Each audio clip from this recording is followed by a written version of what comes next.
જય શ્રી કૃષ્ણ મિત્રો, આજે આપણે એક મહત્વપૂર્ણ વિષય પર ચર્ચા કરીશું।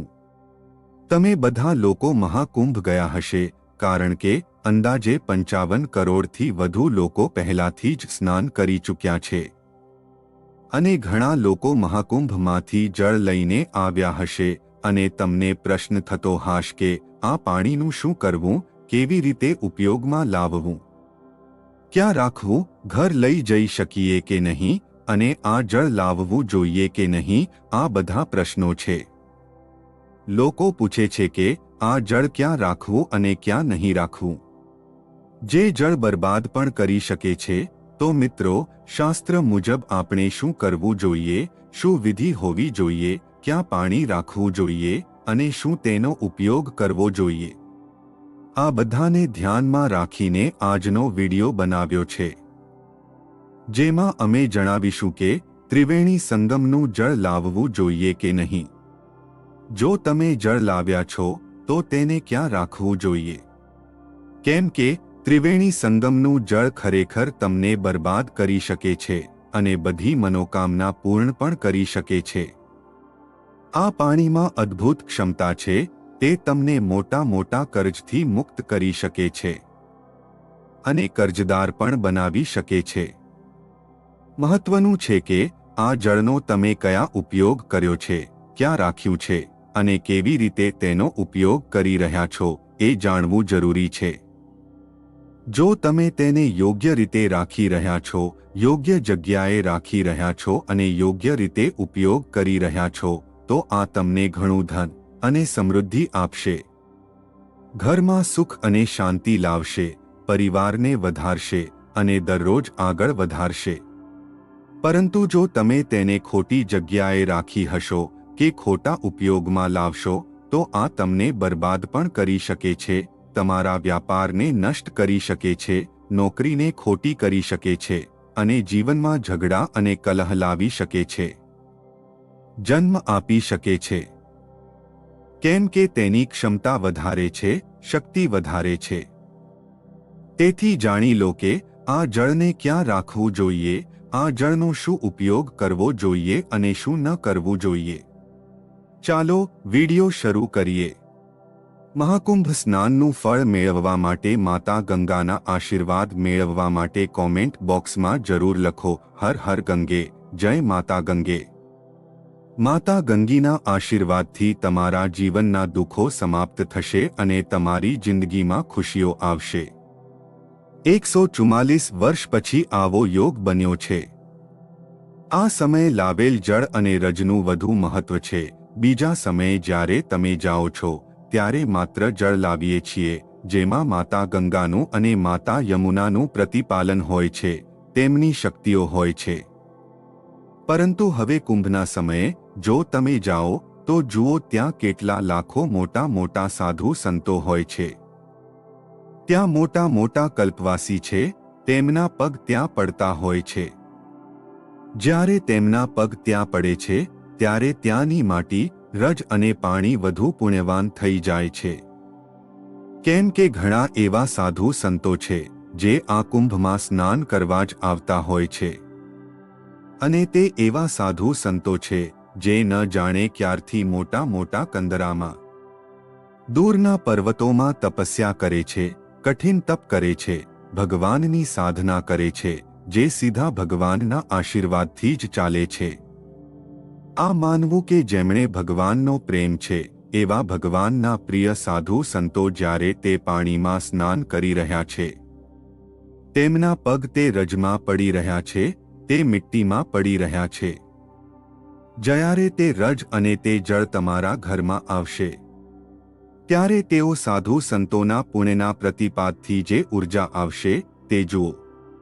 જો તમે વૈજ્ઞાનિક દ્રષ્ટિથી જુઓ તો ઉર્જાનું ખૂબ મહત્વ છે દરેક વસ્તુમાં। જ્યારે તમે ભગવાનની ભક્તિ કરો છો ત્યારે તમારા જીવનમાં એક પોઝિટિવ ઉર્જા આવે છે, તમારા અંદર એક સકારાત્મક ઉર્જા આવે છે અને એ જ સકારાત્મક ઉર્જા તો બધું કરે છે। જ્યારે મોટા મોટા તપસ્વી સાધુ સંત જેના પર ભગવાનની કૃપા હોય છે એટલા મંત્ર જપ કરે છે, આથી એક ઉર્જા ઉત્પન્ન થાય છે અને એ ઉર્જા જ્યાં તે ચાલે છે ત્યાં રહે છે, ત્યાં વસે છે, ત્યાં તેનો પ્રવાહ થાય છે. એ માટીમાં ભળી જાય છે, એ જળમાં ભળી જાય છે. એ જ ઉર્જા તમારા દ્વારા લાવેલા જળના માધ્યમથી તમારા ઘેર આવી રહી છે. તો આ સમજજો કે એ સાધુ સંતોના પુણ્ય પ્રતાપથી, સાધુ સંતોના કઠિન તપસ્યાથી જે ઉર્જા ઉત્પન્ન થાય છે, તે આશીર્વાદ રૂપે તમારા ઘેર પણ આ જળના માધ્યમથી આવી રહી છે. અને આ જળમાં આવતી અથવા આસપાસથી આવતી માટી રજના માધ્યમથી પહોંચી રહી છે. આ બંને જવાબ આપવાનું કારણ એ છે કે લોકો ત્યાંથી રજ લઈને આવે છે. માટી પણ લાવે છે અને પાણી પણ લાવે છે. તમે જેઓ લાવ્યા છો અથવા તમારા પાડોશી કે કોઈ બીજા મળવા જતા હોય તે લાવ્યા હોય, તે ખૂબ જ શક્તિશાળી અને પુણ્યદાયી હોય છે. આથી જિંદગીમાં જ નહીં, તમારા ઘરમાં પણ ઘણો બદલાવ આવે છે, કેમ કે આથી તમારા ઘરમાં એક અલગ પ્રકારની ઉર્જાનો પ્રવાહ થાય છે. જ્યાં આ પાણી અને રજ હશે ત્યાં એક અલગ જ ઉર્જાનો અનુભવ થશે.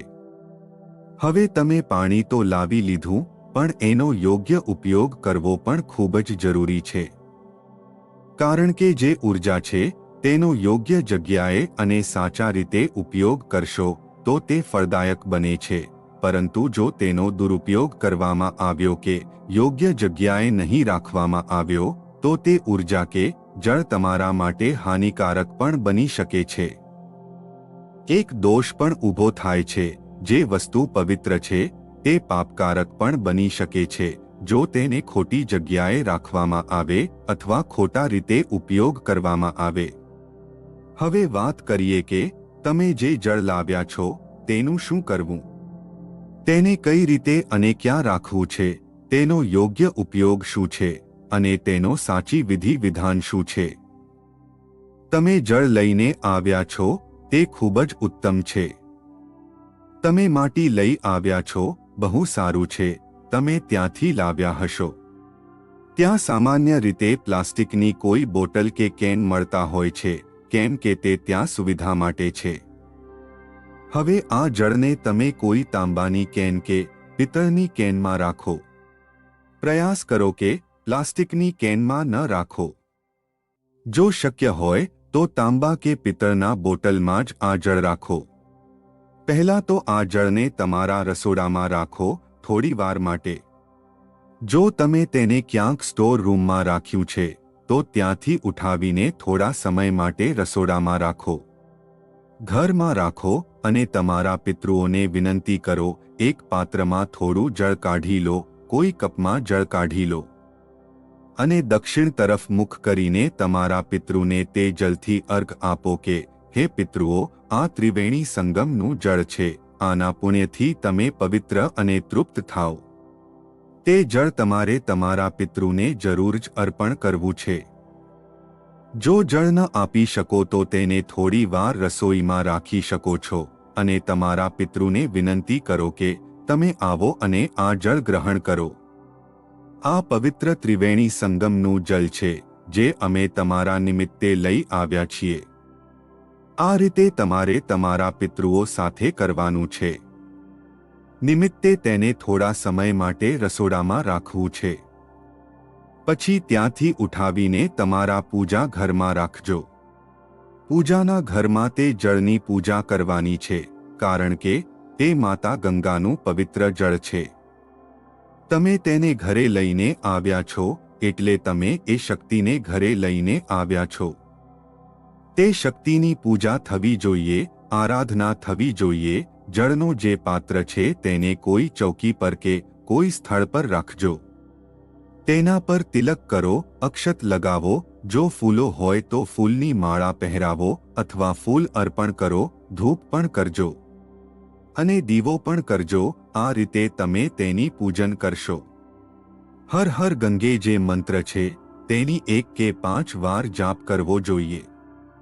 આ કેનીને સામે રાખીને, બર્તનને સામે રાખીને, ગંગાજળને પૂજિત કરીને આપણે હર હર ગંગેનો જાપ કરવો જોઈએ. જાપ કર્યા પછી આ પાણી માટે પ્રાર્થના કરો કે હે માં ગંગે, તમારું અમારા ઘરે સ્વાગત છે. હે પરમ તેજસ્વી સાધુ સંતોને, તમારી પરમ શક્તિ, અમે તમારું અમારા ઘરે સ્વાગત કરીએ છીએ. આપને વિનંતી છે કે તમે સદાય અમારા ઘરે વસો અને અમારા ઘરમાં કૃપા કરો, અમારા બધા પર કૃપા કરો, અમે સૌ પરિવારના લોકો પર કૃપા કરો, જેથી કરીને અમે સુખી જીવન જીવી શકીએ અને નકારાત્મક ઉર્જા અને શક્તિઓ હંમેશા અહીંથી દૂર રહે. આ રીતે હાથ જોડીને પ્રાર્થના કરો, માતા ગંગાને યાદ કરીને અને સાધુ સંતોને યાદ કરીને નમસ્કાર કરો. આ પૂજામાં તમે જે પાણી લઈને આવ્યા છો તેને સામે રાખીને કરવું જોઈએ. એક વાતનું ધ્યાન રાખજો કે આ પાણી ખૂબ જ પવિત્ર હોય છે, એટલું પવિત્ર કે જો તમારા ઘરે કોઈ સૂતક કે પાતક પણ થાય તો પણ આ પાણી કદી પણ અપવિત્ર નથી થતું. પરંતુ બાકી બધી વસ્તુઓ છે જે અસ્વચ્છ થઈ જાય છે, જેમ સૂતક પાતક લાગુ પડે છે. અહીં સુધી કે ભગવાનની પ્રતિમાઓ પણ હોય છે, એ માટે પણ છંટકાવ દરેક જગ્યાએ કરવામાં આવે છે. આ બધાને પવિત્ર બનાવી દે છે. મોટીથી મોટી અપવિત્રતા પણ પવિત્ર કરી શકે છે.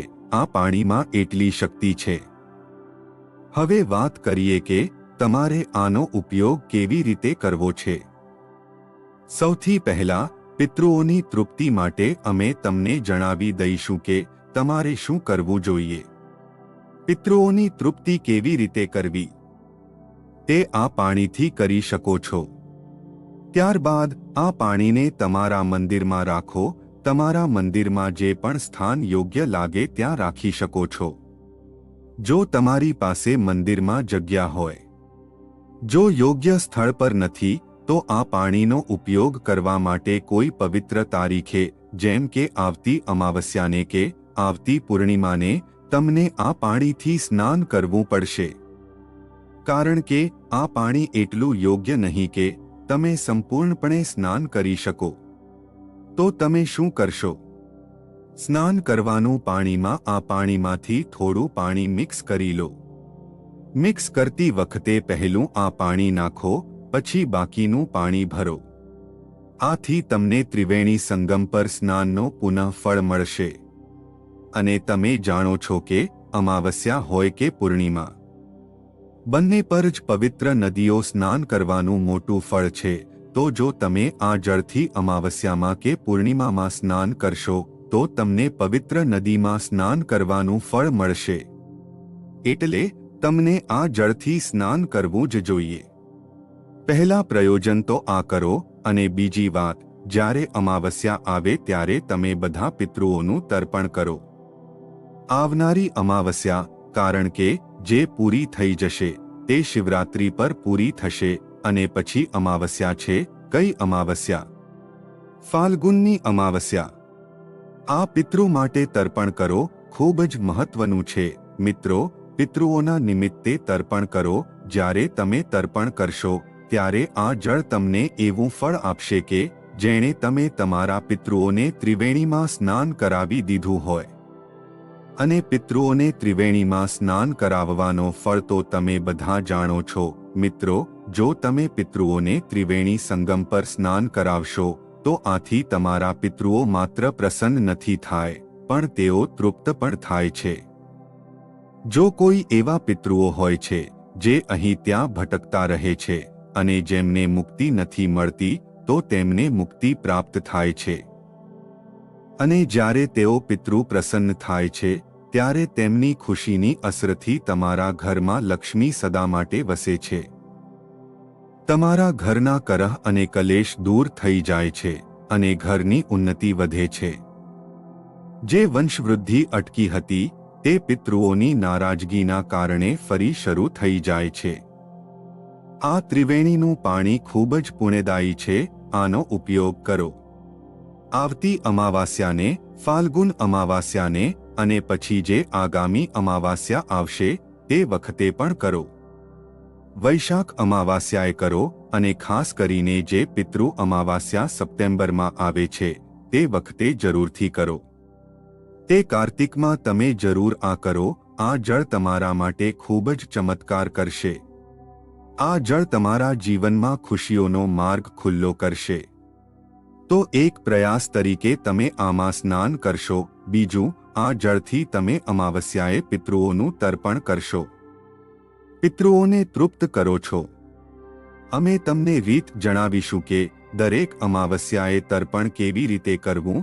તેના માટેની રીત અમે તમને સંક્ષેપમાં જણાવીશું. મિત્રો, આ જળ લો. આ જળમાં થોડું કાચું દૂધ ઉમેરો, કાળા તલ નાખો, સફેદ ફૂલ નાખો, રોલી નાખો અને અક્ષત ઉમેરીને કરો. લીજો અને લોટામાં આ જળ ભરી લો.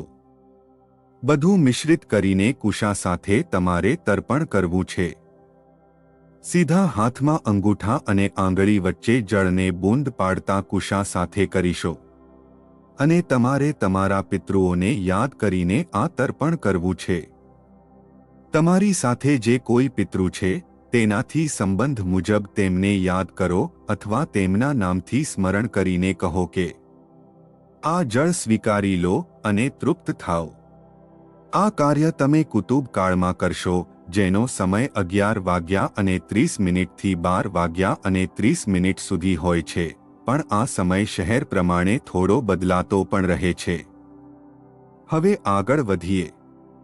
હવે શું મહત્વપૂર્ણ કાર્ય છે તો જુઓ. મહાશિવરાત્રિ પર આ પાણીનો મહાન ઉપયોગ કરો.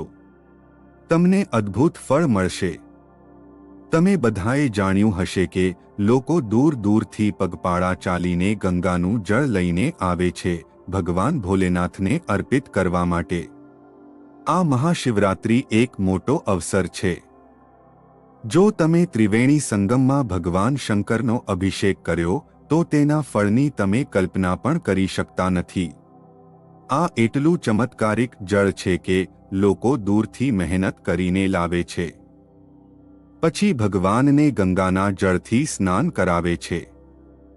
તમે તો કુંભના સમયે જાઓ છો. ત્રિવેણી સંગમના જળથી ભગવાનને સ્નાન કરાવશું. વિચારો કે તમને કેટલું પુણ્ય મળશે, ભગવાન કેટલા ખુશ થશે અને તેમની ખુશીથી તમારા જીવનમાં કેટલા ચમત્કૃતિક પરિવર્તન આવશે. ભગવાન ભોલેનાથની જે શિવલિંગ પર તમે જળ અર્પણ કરશો, શિવરાત્રિના દિવસે ભદ્રા પણ છે, એનું ધ્યાન રાખજો. પૂજા તો સવારે જ કરવામાં આવી શકે છે. 26 તારીખે શિવરાત્રિ છે. તે દિવસે તમે એક લોટામાં જળ લો, તેમાં ગંગાજળ નાખજો. જો તમારી પાસે પૂરું જળ હોય તો એક લોટામાં પૂરું આ ત્રિવેણીનું સંગમનું પાણી ભરી લો. તેમાં થોડું કાચું દૂધ મિક્સ કરી લો અને પછી ભગવાન શંકરને અભિષેક કરવો. શ્રી શિવાય નમસ્તુભ્યમ મંત્ર બોલતા બેસો. શ્રી શિવાય નમસ્તુભ્યમ, શ્રી શિવાનમ, શ્રી શિવાય નમસ્તુભ્યમ. અથવા તો તમે ઓમ નમઃ શિવાય મંત્ર પણ બોલી શકો છો. આ રીતે જાપ કરતા ભગવાનનો અભિષેક કરો. તમને ખૂબ જ સારું ફળ મળશે. તમારા જીવનના બધા દુઃખ દૂર થઈ જશે. જો તમારા પર પિતૃદોષ છે તો તેના માટે પણ ખૂબ લાભદાયક છે.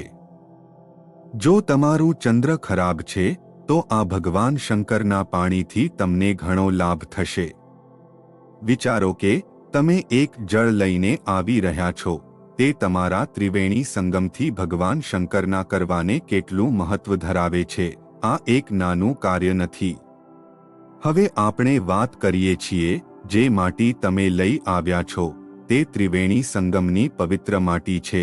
સાધુ સંતોના મંત્રોથી અભિમંત્રિત છે. આ માટીની મહત્વતા છે કે તમે આ માટીને કેવી રીતે ઉપયોગ કરવો જોઈએ. માતા જમુના અને માતા સરસ્વતીના આશીર્વાદની માટી છે. જો તમે આ માટી લાવ્યા છો તો તમે તેને સંભાળ રાખીને કોઈ લાલ કપડામાં બાંધીને તમારા મંદિરમાં રાખો.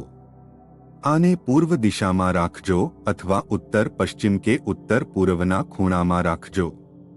આ માટીને તમે તમારા તુલસીના છોડમાં જરૂર અર્પણ કરજો.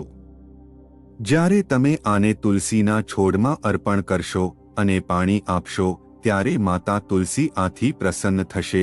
તે હરિયાળી રહેશે અને તમને એક પુણ્ય મળશે. કારણ કે પવિત્ર સાધુ સંતોની રજ અને પવિત્ર ત્રિવેણી સંગમની રજ જ્યારે તમે માતા તુલસીને આપશો ત્યારે તે ખૂબ પ્રસન્ન થશે. આ ઉપરાંત જો તમારા ઘરમાં અન્ય કોઈ વાસણો હોય તો તેમાં પણ આ રજનો ઉપયોગ કરો. જ્યાં પણ તમે આ રજ રાખશો ત્યાંની ઉર્જા સારી રહેશે, સકારાત્મક ઉર્જાનો પ્રવાહ રહેશે. જો તમને લાગે છે કે કાંઈ જગ્યા પર નકારાત્મક ઉર્જા છે તો ત્યાં આ મીઠી રાખી દો. ત્યાંની નકારાત્મક ઉર્જા દૂર થઈ જશે અને ત્યાંની ઉર્જામાં ફેરફાર આવી જશે. આવા સ્થળ પર આ મીઠી રાખવી જ જોઈએ.